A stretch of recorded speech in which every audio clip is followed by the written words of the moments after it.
안녕하세요. 오랜만입니다. 자주 뵈야 되는데 여건상 그러지 못하는 점 양해 바랍니다.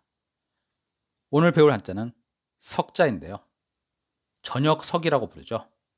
그래서 저녁에 먹는 식사를 석식이라 하고 석양이라는 말도 있죠. 그런데 석자가 저녁을 뜻하기도 하지만 원래 뜻은 따로 있어요. 석자가 들어간 한자들, 여러분 잘 아시는 한자들이죠. 바깥 외자, 여기 석자가 들어있는데 바깥하고 저녁하고 무슨 관계가 있나요? 이 한자는 많다는 뜻을 가진 다자죠. 석자가 두 개나 있어요. 저녁이 두 개?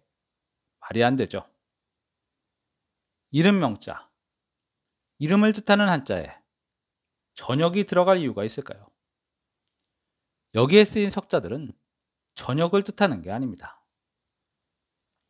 제가 여기 월자를 써놨는데요. 석자를 이해하시는데 도움이 될 것 같아서 그렇습니다. 두 한자가 좀 닮았거든요. 옛날 글자 모양을 봐도 비슷한 면이 있어요. 실제로 한자 사전에는 이게 달을 그린 거라고 나옵니다. 석자가 저녁을 뜻하다 보니 그렇게 추정한 것 같은데 달이라고 하기엔 이상하게 생겼죠? 이건 달이 아닙니다. 월자도 원래는 달이 아니라 불어나는 모습을 나타내는 거라고 했죠. 소화기, 초상화, 불초소생, 초소 배운 기억나시나요? 소화기는 불이 불어난 것을 줄이는 거죠. 여기 들어있는 월자들은 모두 불어나다의 뜻으로 쓰인 거예요. 월자가 불어나는 모습이라면 석자는 뭐냐? 밀리는 모습을 나타낸 거예요. 여기 있던 것이 이쪽으로 밀리는 거죠. 석자는 우리말 밀리다를 표현한 문자입니다. 바깥 외자를 보죠. 석자는 밀리는 것이고 이건 여기에서 나온다는 거예요. 밀려 나오다. 바깥을 이렇게 표현한 거죠. 마늘 다자. 밀리고 또 밀리고. 많다는 의미를 왜 밀리다로 표현했을까요? 우리가 사람이 많은 곳에 가면 밀리게 되죠.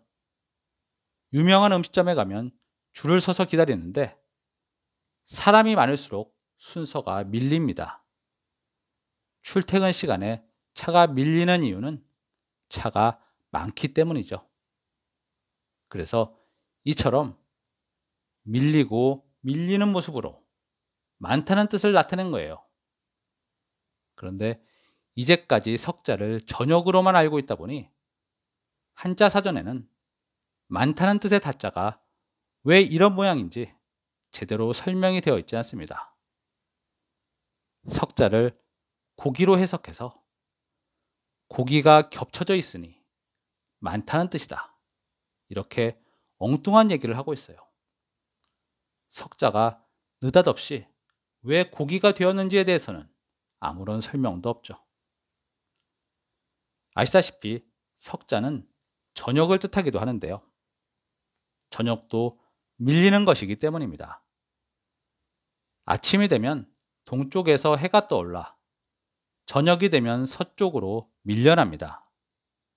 우리의 일상도 거기에 맞춰 아침에 시작하고 점심을 지나 저녁이 되면 마치게 돼요. 이처럼 저녁은 뒤로 밀린 때이기에 석자를 저녁의 뜻으로도 쓴 것이죠. 그런데 밀리는 경우가 또 있어요. 예를 들어서 어떤 약속이 있었는데 갑자기 사정이 생겨서 뒤로 밀리는 경우가 있죠. 이럴 때 보통 미룬다는 말을 쓰는데 밀리게 하는 것이 미루는 것이죠. 약속을 미루다. 여기에 있던 약속을 밀리게 하는 거예요. 그래서 석자는 미루다의 뜻도 있어요. 이름 명자, 여기에 석자가 있는데 미루다의 뜻으로 쓰인 거예요. 이건 구자, 입을 뜻하기도 하지만 원래 맞추다의 뜻이라고 했죠.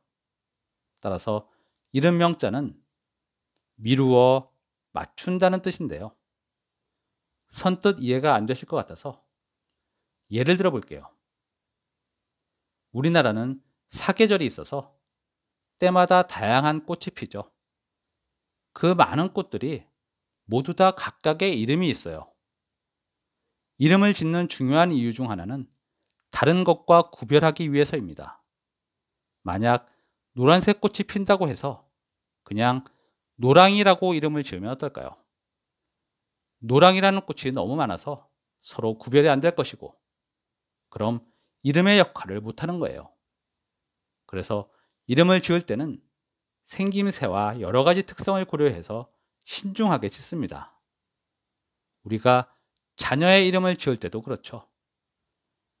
심사숙고해서 좋은 이름을 골라요. 그래서 미룬다고 하는 겁니다. 이런 말 들어보셨죠? 미루어 짐작해보건대. 무슨 일을 짐작하는 데 있어서 정확도를 높이기 위해 시간을 미뤄가면서 짐작한다는 거예요. 이름을 지을 때도 마찬가지. 적합한 이름을 찾을 때까지 미루어 가며 고민합니다. 미루어, 그 대상에 어울리도록 맞추는 것, 그것이 이름인 거죠. 감사합니다.